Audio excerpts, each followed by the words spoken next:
ಇವು ಶಿವರಾಜ್‌ಕುಮಾರ್ ಅವರು ಎಷ್ಟೋ ಪಿಕ್ಚರ್ ನೋಡ್ತಿದ್ವಲ್ಲ, ಸೊ ಅವ್ರು ಪ್ರಾಕ್ಟೀಸ್ ಮಾಡೋದು ಈ ಥರ ಮಾಡ್ತಾ ಮಾಡ್ತಾ ಮಾಡ್ತಾ ನನಗೆ ಅಣ್ಣವ್ರ ಮನೆ ಸಂಪರ್ಕ ಅಲ್ಲಿ ಸಿಕ್ತು. ವಜ್ರೇಶ್ವರಿ ಸಂಸ್ಥೆನ ಬಿಟ್ಟಿಲ್ಲ ನಾನು. ಒಂದು ದಿವಸ ರಾಘಣ್ಣ ಫೋನ್ ಮಾಡಿದ್ರು ನನಗೆ. ನಾನು ಅಪ್ಪುಗೆ ಹೇಳಿದ್ದೀನಿ, ಅಪ್ಪುಗೆ ನೀವು ಹೋಗಿ ಪ್ರಾಕ್ಟೀಸ್ ಮಾಡಿಸಿ. ಈಗ ಪುನೀತ್ ಅವ್ರಿಗೆ ಸಪ್ರೇಟಾಗಿ ಪ್ರಾಕ್ಟೀಸ್ ಅಲ್ಲ ಸರ್, ಅವ್ರಿಗೂ ನಮಗಿಬ್ರಿಗೂ. ಸೊ ಅದು ಎಷ್ಟು ಜನ್ಮದ ಪುಣ್ಯ ಸರ್. ಈಗ ಅಪ್ಪು ಮೈಂಡಲ್ಲೇನೋ ಸಿನಿಮಾ ಮಾಡ್ತಾಯಿದ್ವಿ ಅಷ್ಟೇ, ಯಾವ ಕತೆ ಏನೂ ಗೊತ್ತಿಲ್ಲ ಸರ್. ಜಸ್ಟ್ ಫಸ್ಟು ಪ್ರಾಕ್ಟೀಸ್ ಮಾಡು ಸರ್. ನಾನು ಈಗಲೂ ನೆನೆಸ್ಕೊತೀನಿ ಸರ್, ಇಷ್ಟು ಹೀರೋಗಳಿಗೆ ನಾನು ಟ್ರೈನ್ ಮಾಡಿದ್ದೀನಿ, ಯಾರು ಆ ಥರ ಒಂದು ಫೈರು ಅದೇನೋ ಮಾತಾಡ್ತಾ ಮಾತಾಡ್ತಾ ಒಂದು ಮಾತಂದರು ನನಗೆ, ವೆಂಕಟೇಶ್ ನಾನು ನಿಜವಾಗ್ಲೂ ಹೀರೋ ಆಗ್ತೀನೇನ್ರಿ ಅಂದರು. ನಾನು ಇಷ್ಟು ದಪ್ಪ ಇದ್ದೀನಿ, ನಾನು ಈ ಕಲರ್ ಇದ್ದೀನಿ, ನನ್ನನ್ನು ಜನ ಸ್ವೀಕರಿಸ್ತಾರ ಅನ್ನೋದು ಎಲ್ಲೋ ಒಂದು ಕಡೆ ಅವ್ರ ಮನಸ್ಸಲ್ಲಿ ಇತ್ತು ಅಂತ ಕಾಣುತ್ತೆ. ಅದಕ್ಕೆ ಅವ್ರು ಕೇಳಿದ್ದು. ಆಲ್ಮೋಸ್ಟ್ 86 ರಣರಂಗ ಬಂದಿತ್ತು, ಶಿವಣ್ಣ ಫುಲ್ ಪೀಕಲ್ಲಿದ್ದರು. ಅದೊಂದು ಅಂದರೆ ಗಟ್ಟಿಯಾದಂಥ ನೆನಪೇನು ಅಂದರೆ ಶಿವಣ್ಣ ಜೊತೆ ಅಂದರೆ ಕೆಲಸ ಮಾಡೋಕ್ಕೆ ಶುರು ಮಾಡ್ತೀರಿ ಅಂದರೆ ಪ್ರಾಕ್ಟೀಸು ಅವೆಲ್ಲ ನಿಮ್ಮ ಮಾಸ್ಟರ್ ಮೂಲಕ? ನನಗೆ ಏನಂದರೆ ಸರ್, ಅವ್ರು ಪ್ರಾಕ್ಟೀಸ್ ಮಾಡ್ಕೋಬೇಕಾದ್ರೆ ನನಗೆ ಒಂಥರ, ಯಾಕಂದರೆ ನಾನು ಮೊದಲೇ ಹೇಳಿದ್ನಲ್ಲ ಸರ್, ಅಣ್ಣವ್ರ ಮನೆ ಒಂಥರ ಅಪ್ಪಾಜಿಯವ್ರ ಫ್ಯಾನು, ಪಿಕ್ಚರ್ ನೋಡಿದ್ವಿ ಅಂತ. ನನಗೆ ಪ್ರತಿದಿನವೂ ದಿಗ್ಭ್ರಮೆ. ಇವು ಶಿವರಾಜ್‌ಕುಮಾರ್ ಅವರು ಎಷ್ಟೋ ಪಿಕ್ಚರ್ ನೋಡ್ತಿದ್ವಲ್ಲ, ಸೊ ಅವ್ರು ಪ್ರಾಕ್ಟೀಸ್ ಮಾಡೋದು. ಆಮೇಲೆ ಇದು ಮಾಡಿ ಕುಮಾರ ಬಂಗಾರಪ್ಪರು ಪಲ್ಟಿ ಹೊಡಿಬೇಕಾದ್ರೆ ಅದನ್ನು ನನಗೆ ಎಲ್ಪ್ ಇದು ಮಾಡೋರು, ಹಿಂಗೆ ಹಿಡ್ಕೋರಿ ಇಲ್ಲಿ ಹಿಡ್ಕೊ ಅಂತ, ಅಷ್ಟೆಂಟ್ ಅಲ್ಲ ನನ್ನ ಥರನಲ್ವಾ, ಎಲ್ಲಿ ಹಿಡ್ಕೊ ಅನ್ನೋದು. ಈ ಥರ ಮಾಡ್ತಾ ಮಾಡ್ತಾ ಮಾಡ್ತಾ ನನಗೆ ಅಣ್ಣವ್ರ ಮನೆ ಸಂಪರ್ಕ ಅಲ್ಲಿ ಸಿಕ್ತು ಸರ್. ಆವಾಗ ಪುನೀತ್ ರಾಜ್‌ಕುಮಾರ್ ಅವರು ಇನ್ನೂ ಚಿಕ್ಕ ಹುಡುಗ ಸರ್, ನಮ್ಮ ಏಜೆ ಸರ್. ನಾನು 7ನೇ ಕ್ಲಾಸ್ 8ನೇ ಕ್ಲಾಸ್ ಓದ್ತಾ ಇದ್ದೀನಿ ಅಂದರೆ ಅವರು 6 ಇಂಚ್ ಚಿಕ್ಕ ಹುಡುಗ ಇದು ಸರ್. ಹೆಚ್ಚು ಕಮ್ಮಿ ಪರಶುರಾಮ್ ಇತ್ತಲ್ಲ ಸರ್, ಆ ಸಂದರ್ಭಗಳು ಹಿಂದೆ ಮುಂದೆ ಸರ್, ಹಿಂದೆ ಮುಂದೆ. ಅವಾಗ ನೋಡಿ ಎಷ್ಟು ದಪ್ಪ ಇದ್ದಾರೆ ಅದರಲ್ಲಿ ಪರಶುರಾಮ್. ಕುಂತ್ರೆ ತಪ್ಪು ನಿಂತ್ರೆ ತಪ್ಪು ಸುಳ್ಳು ಪಳ್ಳು ಹೇಳೋ ತಪ್ಪು, ಆ ಟೈಮಲ್ಲಿ ಎಷ್ಟು ದಪ್ಪ ಇದ್ದಾರೆ ನೋಡಿ ಅವರು. ಹಂಗೆ ನೋಡ್ತಿದ್ವಿ. ಅದಾದಮೇಲೆ ಸರ್ ಅವರ ಮನೆ ನನಗೆ ಒಂದು ಸಂಪರ್ಕ ಅಲ್ಲಿಂದ ಸಿಕ್ತು ಸರ್. ಅದಾದಮೇಲೆ ನಮ್ಮ ಭುವನ್ ಮಾಸ್ಟರ್ ಅಂತ ಗುರುಗಳು ಒಂದು ದಿವಸ ಆಕ್ಸಿಡೆಂಟ್ ಆಗಿ ತೀರೋಗ್ಬಿಡ್ತಾರೆ ಸರ್. ಆಕ್ಸಿಡೆಂಟ್ ಆಗಿ ಅವರು ಹೆಂಗೆ ಅಂದರೆ ಒಂದು ಸಿನಿಮಾಗೆ ಬರಬೇಕು ಮತ್ತು ಅವ್ರು ಹಾರ್ಸ್ ರೈಡಿಂಗ್ ಕಲಿಬೇಕು ಅಂತ ಅಂದ್ಬಿಟ್ಟು ಇದಕ್ಕೆ ಅದು ಕುದುರೆ ಹಾರ್ಸ್ ರೈಡಿಂಗ್ ಇದು ಹೇಳ್ಕೊಡ್ತಾರೆ. ಅಲ್ಲೂ ಹೋಗ್ಬೇಕಾದ್ರೆ ಅಲ್ಲೆಲ್ಲೋ ಬೆಮ್ಮೆಲ್ ಬಸ್ ಏನೋ ಒಂದು ಆಕ್ಸಿಡೆಂಟ್ ಮಾಡಿ 2 ವೀಲರ್ಗೆ ಹೊಡೆದು ಸ್ಪಾಟ್ ಆಗಿಬಿಟ್ರು. ಅದಾದಮೇಲೆ ನಮ್ಮ ಇನ್ನೊಬ್ಬರು ಮಾಸ್ಟರ್ ಇದ್ದಾರಲ್ಲ ಗಂಗಾಧರ್ ಮಾಸ್ಟರ್ ಅಂತ, ಅವರು ಇನ್ಚಾರ್ಜ್ ತೊಗೊಂಡು ಅವ್ರ ಜೊತೆ ಮತ್ತೆ ಹೋಗ್ತಾಯಿದ್ದೆ ಅಣ್ಣವ್ರ ಮನೆಗೆ. ಆವಾಗ ರಾಘವೇಂದ್ರ ರಾಜ್‌ಕುಮಾರ್ ಜಾಸ್ತಿ ಸಂಪರ್ಕ ಅಲ್ಲಿ ನನಗೆ. ರಾಘವೇಂದ್ರ ರಾಜ್‌ಕುಮಾರ್ ಅಣ್ಣವರು ಅವರು ನನಗೆ ಅವ್ರಿಗೆ ಪ್ರಾಕ್ಟೀಸ್ ಮಾಡಿಸ್ತಾರೆ, ಅವ್ರು ಕ್ಲೋಸ್ ಆಗೋದ್ರು. ಆ ಟೈಮಲ್ಲಿ ಶಿವಣ್ಣ ಅವರು ಏನು ಮಾಡಿದ್ರು ಅಂತಂದರೆ, ಅವ್ರಿಗೆ ಆ ಟೈಮಲ್ಲಿ ಮದುವೆ ಆಗಿದ್ವೆಲ್ಲ ಆಗಿ ಅವ್ರು ಬೇರೆ ಮನೆ ಅಲ್ಲಿ ಅವರು ಆ ಕಡೆ ಶಿಫ್ಟ್ ಆದರು. ಈ ಕಡೆ ಬರೀ ರಾಘವೇಂದ್ರ ರಾಜ್‌ಕುಮಾರ್ ಅಣ್ಣವ್ರು ಮಾತ್ರ ನನಗೆ ಅವ್ರಿಗೂ ಜಾಸ್ತಿ ಸಂಪರ್ಕ ಆಯಿತು.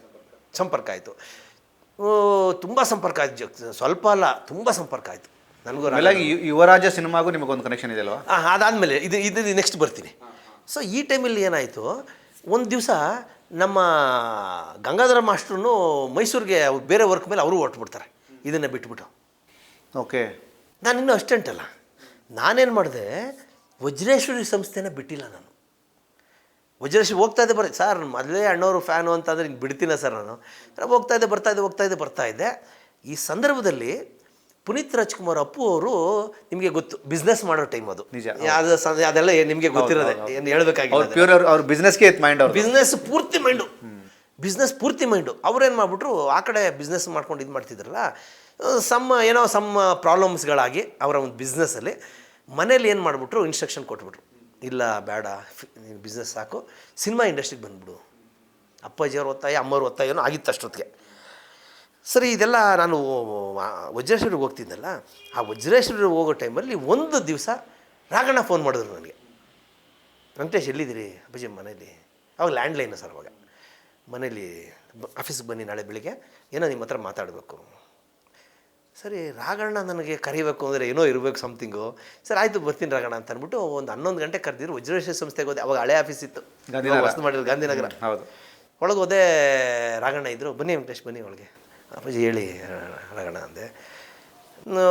ನಾಳೆ ಬೆಳಿಗ್ಗೆ ನಾನು ಅಪ್ಪುಗೆ ಹೇಳಿದ್ದೀನಿ, ಅಪ್ಪುಗೆ ನೀವು ಹೋಗಿ ಪ್ರಾಕ್ಟೀಸ್ ಮಾಡಿಸಿ ಅಂತ ಅಂದರು. ನನಗೆ ಎಲ್ಲಿದ್ದು ಖುಷಿ, ಯಾಕಂದರೆ 2 ನಕ್ಷತ್ರಗಳು, ಯಾರಿಗೋನು ಸೆಲೆಕ್ಷನ್ ಮಾಡೋಗಳಿದ್ದೆಲ್ಲ ನೋಡಿದ್ವಲ್ಲ ಸರ್. ಆಗಲೇ ನ್ಯಾಷನಲ್ ಅವಾರ್ಡ್, ಆವಾಗಲೇ ನ್ಯಾಷನಲ್ ಅವಾರ್ಡ್. ಅಂದರೆ ನಾನು ಶಿವಣ್ಣನಿಗೆಲ್ಲ ಮಾಡಿಸ್ಬೇಕಾದ್ರೆ ಅಷ್ಟೆಂಟ್ ಆಗೋದು ನೋಡಿದ್ದೆ, ಬರಲು ಮಾತಾಡ್ಸೋರು. ಆದರೆ ಪ್ರಾಕ್ಟೀಸ್ ಈಗ ಪುನೀತ್ ಅವ್ರಿಗೆ ಸಪ್ರೇಟಾಗಿ ಪ್ರಾಕ್ಟೀಸ್ ಅಲ್ಲ ಸರ್, ಅವ್ರಿಗೂ ನಮಗಿಬ್ರಿಗೂ. ಸೊ ಅದು ಎಷ್ಟು ಜನ್ಮದ ಪುಣ್ಯ ಸರ್. ಸೊ ಮನೆಗೆ ಬೆಳಿಗ್ಗೆನೇ ಹೋದೆ ಸರ್. ಒಳಗೆ ಹೋಗ್ತಾ ಇದ್ದಂಗೆ ಫಸ್ಟ್ ನಮಸ್ಕಾರ ಮಾಡಿಕೊಂಡೆ ಸರ್. ಏನು ಹೇಳಿ, ಈಗ ಅಪ್ಪುಗೆ ಹೇಳ್ಕೊಡ್ಬೇಕಲ್ಲ, ಜೊತೆಗೆ ನನ್ನ ಅಣ್ಣವ್ರನ್ನೂ ಚೆನ್ನಾಗಿ ನೋಡ್ಬೋದು, ಮನೆ ಒಳಗೆ. ಅದೊಂದು ಆಸೆ ಇತ್ತಲ್ಲ ಸರ್, ನಮಸ್ಕಾರ ಮಾಡ್ಕೊಂಡು ರಾಯ್ರೆ ಅಂತ ನಮಸ್ಕಾರ ಮಾಡ್ಕೊಂಡು ಒಳಗೆ ಹೋದೆ ಸರ್. ಒಳಗೆ ಹೋದೆ, ಅಲ್ಲಿ ಹಳೆ ಮನೆ, ಅಲ್ಲಿ ನೀವು ನೋಡಿರ್ತೀರ, ಲಾನ್ ಇತ್ತು, ಲಾನ್ ಇದೆ, ಗ್ರೀನು ಒಂದು ಹಳೆ ವೈಟ್ ಹೌಸಲ್ಲಿ ಲಾನ್ ಇತ್ತು. ಅಲ್ಲಿ ನಿಂತ್ಕೊಂಡು ಎಲ್ಲ ಅಬ್ಸರ್ವ್ ಮಾಡ್ತಾಯಿದ್ದೀನಿಗೆ. ಹಾಯ್ ವೆಂಕಟೇಶ್ ಅಂದರು. ತಿರುಗಿ ನೋಡ್ತೀನಿ, ಅಪ್ಪು ಬಂದು ನಿಂತವ್ರೆ. ಏನು ಸರ್ ದೈತ್ಯ, ಇಷ್ಟು ದಪ್ಪ ಸರ್. ನನಗೆ ಗಾಬರಿ ಆಗೋಗ್ಬಿಟ್ಟೆ, ಇಷ್ಟು ದಪ್ಪ ಇದ್ದಾರೆ. ನೀವು ಹಳೆ ಫೋಟೋ ನೋಡಿರ್ತೀರಲ್ಲ ಸರ್, ದಯವಿಟ್ಟು ನಾನು ಯಾಕಂದರೆ ನಗಬಾರ್ದು, ಯಾಕಂದರೆ ಅವ್ರು ಆ ಟೈಮಲ್ಲಿ ಹಂಗಿದ್ರು ಹಂಗಿದ್ರು. ನಾನು ನೋಡ್ಬಿಟ್ಟು ಗಾಬರಿ ಆಗೋಗ್ಬಿಟ್ಟೆ. ಹೆಚ್ಚು ಕಮ್ಮಿ 100 kg ಇದ್ರಪ್ಪ, 100 kg ಇದ್ರು ಅಂತ ಕಾಣುತ್ತೆ. ಸರಿ, ಅವರು ನಾವು ಚೆನ್ನಾಗಿ ಮಾತಾಡಿಸಿದೆ. ಆಮೇಲೆ ಅದೇನೋ ಮಾತಾಡ್ತಾ ಒಂದು ಮಾತಂದರು ನನಗೆ, ವೆಂಕಟೇಶ್ ನಾನು ನಿಜವಾಗ್ಲೂ ಹೀರೋ ಆಗ್ತೀನೇನ್ರಿ ಅಂದರು. ಸತ್ಯವಾದ ಮಾತು ಸರ್, ಇದೆಲ್ಲೂ ಜಾಸ್ತಿ ಹೇಳಿಲ್ಲ ನಾನು. ಸತ್ಯವಾದ ಮಾತು. ಪುನೀತ್ ರಾಜ್ಕುಮಾರ್ ಅವರು ನನ್ನನ್ನು, ಅವಾಗ ಅಪ್ಪು ಅಂತಾನೆ ಒರಿಜಿನಲ್ ಹೆಸರು, ನಾನು ನಿಜವಾಗ್ಲೂ ಹೀರೋ ಆಗ್ತೀನಿ ವೆಂಕಟೇಶ್ ಅಂದರು. ನಾನು ಯಾಕಪ್ಪು ಹಿಂಗಂತ ಇದ್ದೀರಿ, ನೀವು ಅಣ್ಣವ್ರ ಮಗ, ಹಂಗಲ್ಲ ಅನ್ನಕ್ಕೆ ಹೋಗ್ಬೇಡಿ, ಮಾಡೋದು ಬನ್ನಿ ಅಂದರು. ನನಗೆ ಯಾಕೆ ಡೌಟು ಅಂದರೆ ಸರ್, ಅವಾಗ ಅಷ್ಟು ದಪ್ಪ ಇದ್ದರು. ಹೆಚ್ಚುಕಮ್ಮಿ ಹೇಳಿದ್ನಲ್ಲ, ನೀವು ಹಳೆ ಫೋಟೋಸ್ ನೋಡಿ 100 kg ಇದ್ದರು ಅಂತ ಕಾಣುತ್ತೆ. ಜೊತೆಗೆ ಅವರು ಕಲ್ಲರು ಇದ್ದಿದ್ದು, ಅವ್ರಿಗೆ ಎಲ್ಲೋ ಒಂದು ಕಡೆ ಅವ್ರು ಏನೋ ಥಿಂಕ್ ಮಾಡಿರ್ತಾರೆ ಸರ್, ಗೊತ್ತಿಲ್ಲ. ಈಗ ನಾನು ಇಷ್ಟು ದಪ್ಪ ಇದ್ದೀನಿ, ನಾನು ಈ ಕಲರ್ ಇದ್ದೀನಿ, ನನ್ನನ್ನು ಜನ ಸ್ವೀಕರಿಸ್ತಾರ, ನನ್ನ ಕನ್ನಡ ಇಂಡಸ್ಟ್ರಿ ಜನಗಳು ನನ್ನನ್ನು ತಗೊತಾರ ಅನ್ನೋದು ಎಲ್ಲೋ ಒಂದು ಕಡೆ ಅವ್ರ ಮನಸ್ಸಲ್ಲಿ ಇತ್ತು ಅಂತ ಕಾಣುತ್ತೆ. ಅದಕ್ಕೆ ಅವ್ರು ಕೇಳಿದ್ದು. ನಾನು ಯಾಕಪ್ಪ ಹಿಂಗಂತೀರ, ಹಂಗೆಲ್ಲ ಅನ್ನಕ್ಕೋಗ್ಬಿಡಿ, ನೀವು ಅಪ್ಪಾಜಿಯವ್ರ ಮಗ, ಅವೆಲ್ಲ ಹಂಗೆ ಅನ್ನಕ್ಕೆ ಹೋಗ್ಬಿಡಿ, ಬನ್ನಿ ಮಾಡೋಣ ಅಂತ. ಅದಾದಮೇಲೆ ಸರ್ ಸ್ಟಾರ್ಟ್ ಮಾಡಿದ್ರು ಸರ್ ಪ್ರಾಕ್ಟೀಸು. ಸರ್ ನಾನು ಈಗಲೂ ನೆನೆಸ್ಕೊತೀನಿ ಸರ್, ಇಷ್ಟು ಹೀರೋಗಳಿಗೆ ನಾನು ಟ್ರೈನ್ ಮಾಡಿದ್ದೀನಿ, ಯಾರು ಆ ಥರ ಒಂದು ಫೈರು, ಆ ಥರ ಒಂದು ಫೋರ್ಸು, ಆ ಥರ ಒಂದು ಇಂಟ್ರೆಸ್ಟು ಅವ್ರು ಹೇಳಿದ್ನಲ್ಲ ಸರ್, ಹಿಂಗೆ ಹೇಳ್ಕೊಡ್ತಾಯಿದ್ರೆ, ಈಗ ಬ್ಯಾಕ್ ಫ್ಲಿಪ್ ಅಂತೀವಲ್ಲ ಸರ್, ಅದನ್ನು ಹೇಳ್ಕೊಟ್ರೆ ಪಟಾರ್ ಅಂತ ಕಲ್ತ್ಬಿಡೋರು. ಬೇರೆಯವ್ರು ಯಾರಿಗೂ ಈಗ ನಮ್ಮ ಸ್ಟೂಡೆಂಟ್ಸ್ ಕೆಲವರು ಬರ್ತಾರೆ, ತಿಂಗಳಾರ್ಗಟ್ಲೆ ಕರೀತಾರೆ. ಇವರು ಅದೇನು ಹೇಳ್ಕೊಟ್ಟಂಗೆ ರಪ ಅಂತ ಕಮ್ಮಿ ಗ್ಯಾಪಲ್ಲಿ ಅಷ್ಟು ಕಲ್ತ್ಬಿಟ್ರು ಸರ್. ನನಗೆ ಇವ್ರಿಗೆ ಏನು ಅಷ್ಟು ಪವರು ಎಲ್ಲಿಂದ ಬರ್ತಾಯಿದ್ದೀವಿ ನನಗೆ ಗೊತ್ತಿಲ್ಲ ಸರ್. ಅಷ್ಟು ಆಶೀರ್ವಾದ ಆಗಲೇ ಆಗ್ಬಿಟ್ಟಿತ್ತು ಅವರಿಗೆ. ಅಂದರೆ ನಾನು ಒಂದಷ್ಟು ಸ್ಟಿಲ್ಸ್ ನೋಡಿದಾಗ ಪ್ರತಿಯೊಂದು ಆ್ಯಂಗಲನ್ನು ಅಷ್ಟೇ ತುಂಬ ಡಿಫೆನ್ಸ್ ಆಗಿ ಅದನ್ನು ಪಂಚ್ ಕೊಟ್ಟಂಥ ಫೋಟೋಗಳನ್ನ ನೋಡಿದೆ. ಹೌದು ಸರ್, ನೀವು ನೋಡಿ, ಪ್ರತಿ ಟೈಮಲ್ಲೂ ಆ ಒಂದು ಪರ್ಫೆಕ್ಷನ್, ಆ ಫೋರ್ಸ್ ಇದ್ದೇ ಇರೋದು. ನೀವು ನೋಡಿ, ಈಗ ನಾವು ಅವಾಗೆಲ್ಲ ಮೊಬೈಲ್ ಇರಲಿಲ್ಲ ಸರ್, ಸ್ಟಿಲ್ ಅವಾಗ ಕ್ಯಾಮ್ರಾ ಆಗ ಹೊಡೆದಾಗ ಆ ಪರ್ಫೆಕ್ಷನ್ ಹಂಗಂಗೆ ಅವ್ರು ಮಾಡಿದ್ರೆ ತಾನೇ ಬರೋದು ಪರ್ಫೆಕ್ಷನ್ನು. ಅದನ್ನೇ ಹೇಳ್ತಾ ಇರೋದು. ಆಮೇಲೆ ಆ ಲೆಗ್ ಸ್ಟ್ರೆಚಿಂಗ್ ಮೂಮೆಂಟ್ಸ್ ಎಲ್ಲ ನೋಡಿ, ಅವ್ರ ಲೆಗ್ ಮಸಲ್ ನೋಡಿದ್ರೆ ಹೆಂಗಿತ್ತು, ತೈ ಮಸಲು ಸರ್. ಮಾಡಿ ಅಷ್ಟು ಸ್ಟ್ರಾಂಗ್ ಆಗಿಬಿಟ್ಟಿದ್ರು ಸರ್. ಹೇಳೋದನ್ನು ಬ್ಯಾಕ್ ಫ್ಲಿಪ್ ಹೇಳಿದ್ರೆ ಹಂಗಂಗೆ ಮಾಡೋರು ಸರ್. ನಾವು ಪ್ರಾಕ್ಟೀಸ್ ಮಾಡ್ತಾಯಿದ್ವಿ ಸರ್. ಇದು ನಮಗೆ ಇನ್ನೊಂದು ವಿಚಾರ ಏನಂದರೆ ಸರ್, ಸಿನಿಮಾಗೆ ಎಂಟ್ರಿ, ಸಿನಿಮಾಗೋಸ್ಕರ ನಾವು ಮಾಡ್ತಿರೋದು, ಅಪ್ಪುಗಾಗಿನೇ ಅಲ್ಲ, ಅಪ್ಪುಗೆ ಅಂತ ಅಲ್ಲ, ನಮಗೆ ಸಿನಿಮಾಗೆ ಅಷ್ಟೇ ಸರ್. ನಾನು ಸ್ಟಾರ್ಟಿಂಗಲ್ಲಿ ಹೇಳ್ತಿರೋದು, ನಮಗೆ ಅಪ್ಪು ಸಿನಿಮಾ ಈ ಕತೆ ಬರುತ್ತೆ ಅಂತ ನಮ್ಗೆ ಗೊತ್ತೇ ಇಲ್ಲ. ಜಸ್ಟ್ ಒಂದು ತಯಾರಿ ಮಾತ್ರ. ಜಸ್ಟು ರಾಘಣ್ಣ ಹೇಳಿದ್ರು ಸಿನಿಮಾ, ಈಗ ಅಪ್ಪು ಮೈಂಡಲ್ಲೇನು ಸಿನಿಮಾ ಮಾಡ್ತಾಯಿದ್ವಿ ಅಷ್ಟೇ, ಯಾವ ಕತೆ ಏನೂ ಗೊತ್ತಿಲ್ಲ ಸರ್. ಜಸ್ಟ್ ಫಸ್ಟು ಪ್ರಾಕ್ಟೀಸ್ ಮಾಡು. ಆಮೇಲೆ ಅವ್ರಿಗೆ ಇನ್ನೊಂದು ವಿಚಾರ ಅಂದರೆ ಸರ್, ನಾನ್ ವೆಜ್ ಬಿರಿಯಾನಿ ಅಂದರೆ ಭಾರಿ ಆಸೆ ಅಪ್ಪು ಅವ್ರಿಗೆ. ನಾನ್ ವೆಜ್ ಅಂದರೆ ಸರ್, ನೀವು ನಂಬುತ್ತೀರಲ್ಲೋ, ಅದನ್ನು ಎಷ್ಟು ಬಿಡಿಸಿದ್ದೀನಿ ಗೊತ್ತಾ ಸರ್. ನಾನು ಯಾವನಾಗ ಹೇಳ್ತಿದ್ದೆ. ಯಾವ ಕಾರಣಕ್ಕೆ ಬಿಡಿಸಿದ್ರಿ? ಈಗ ಸಣ್ಣ ಆಗಬೇಕಲ್ಲ ಈಗ. ಓಕೆ, ಹಂಗೆ. ನಾನು ಹೇಳಿದ್ನಲ್ಲ, 100 kg ಅಷ್ಟು ದಪ್ಪ ಇದ್ದವರು ಸಣ್ಣ ಆಗಬೇಕು ಅಂದರೆ ನೀವು ಡಯಟ್ ಮಾಡಲಿಲ್ಲ ಅಂದರೆ ಯಾವುದೇ ಕಾರಣಕ್ಕೂ ನೀವು ಸಣ್ಣ ಆಗೋಕ್ಕೆ ಸಾಧ್ಯನೇ ಇಲ್ಲ ಸರ್. ಯಾರೇ ಆಗಿರಲಿ, ನಾಟ್ ಅಪ್ಪು ಮಾತ್ರ ಅಲ್ಲ, ನೀವು ಯಾವುದೇ ವ್ಯಕ್ತಿ ತಗೊಳ್ಳಿ, ಯಾರೇ ಆಗಲಿ, ಯಾರು ದಪ್ಪ ಇರ್ತಾರೆ ಫಸ್ಟು ಅವರ ಫುಡ್ಡು ಹ್ಯಾಬಿಟ್ನ ಚೇಂಜ್ ಮಾಡಬೇಕು, ಕಂಟ್ರೋಲ್ ಮಾಡಬೇಕು. ನೀವು ನಾನು ಮಾಮೂಲಿ ತಿನ್ಕೊಂಡು ಮಾಡ್ತೀನಿ ಅಂತಂದರೆ ಪ್ರಯೋಜನವೇ ಇಲ್ಲ. ಅದನ್ನು ಅಪ್ಪುಗೆ ಹೇಳಿದೆ ಸರ್.